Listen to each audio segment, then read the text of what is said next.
How's it going, everyone? It's SavageSkull. Welcome to another video, and today I wanted to give you a straightforward review of kind of a different game than I have been recently. Today I want to jump into Resident Evil Village, so without further ado, let's jump right into a straightforward review of Resident Evil Village. Before we get into this, please leave a like on this video and hit the subscribe button if you haven't already, because I have a bunch of stuff coming for the future, and I guarantee you don't want to miss it. Alright, let's go.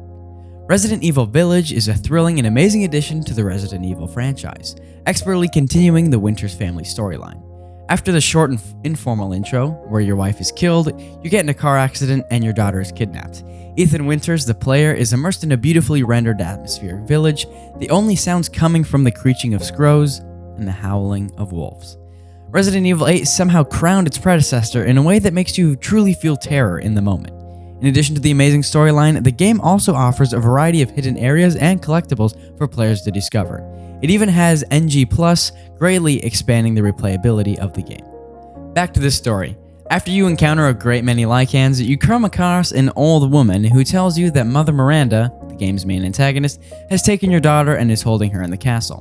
While digging around in the village, you are kidnapped and brought to Mother Miranda and her children, those of which being Lady Dimitrescu, a whopping 9-foot-tall vampire, Eisenberg, a man who has seemingly all control over metal, Donna, who controls a strange flying doll, and Moreau, a strange-looking creature with lumps all over his body.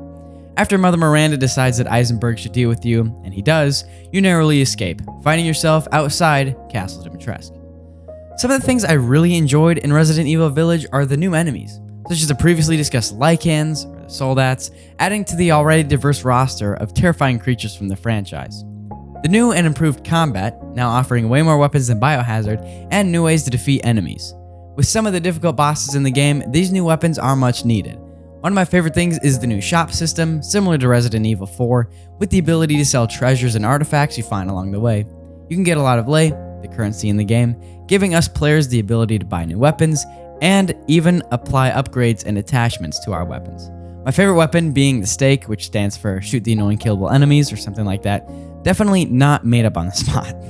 Anyways, the game also introduces a new crafting system, allowing players to create ammo and other items, giving players more options when they hit a brick wall. This all comes into play when you find a strange man named the Duke in a carriage outside Castle Dimitrescu. He offers to sell you a great deal of items ranging from guns to extra storage to weapon upgrades, and after a short introduction with the Dimitrescu family, you make your way through her castle looking for mask pieces so you can escape, all while being pursued by the Dimitrescu family.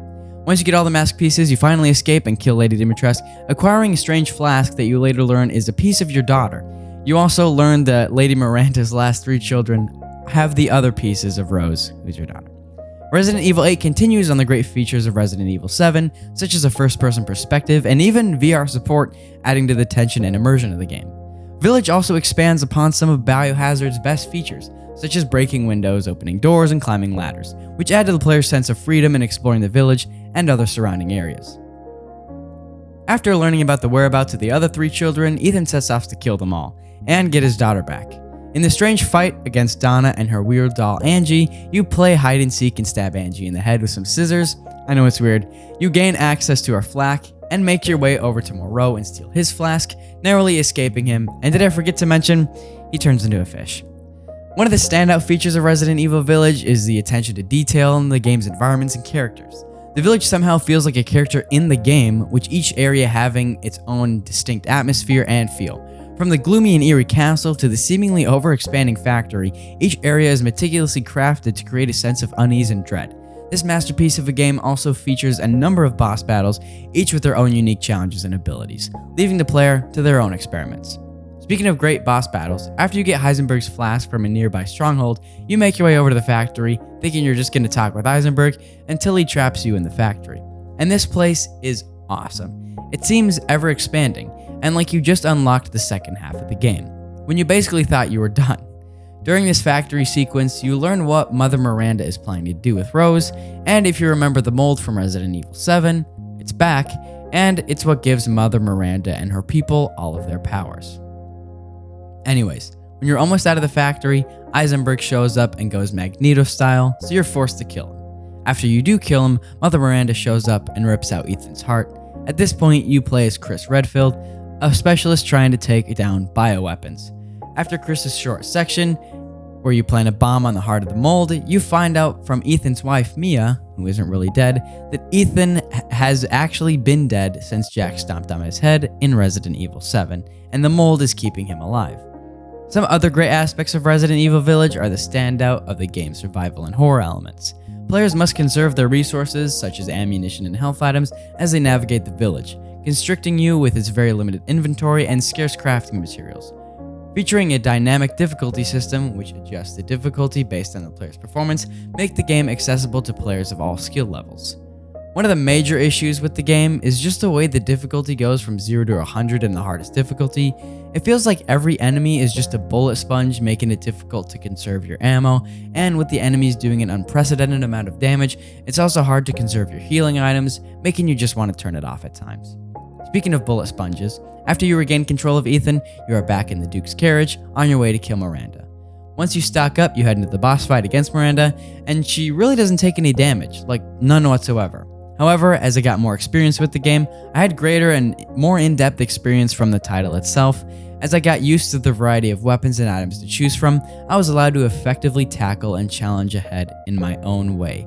The game's combat system was satisfying and intense, and with a nice balance of action and horror elements baked in. After you kill Miranda, you blow up the mold, the story wraps up there. Oh, and spoiler alert, Ethan actually died this time. Again, the game's replayability was also great, with side missions and collectibles that gave me a reason to get them all in New Game Plus after completing the main story. In conclusion, Resident Evil Village is a masterful addition to the Resident Evil franchise. The game's story, characters, gameplay, and environments were all expertly crafted to create a thrilling and terrifying experience. The game's attention to detail, dynamic difficulty system, and replayability made it a game that I will come back to time and time again. Thank you guys so much for watching. I'm SavageSkull. Let me know what you guys thought of Resident Evil Village, and also comment down below what games you want me to do reviews on, because I love trying new games and I love giving you guys my absolute opinions on them. So please, if you haven't already, like this video, hit the subscribe button, and turn on the bell post notifications so you don't miss anything out in the future. Thank you guys so much for watching, and as always, I'm SavageSkull, and I will see you beautiful people on the flip side. Goodbye, everybody.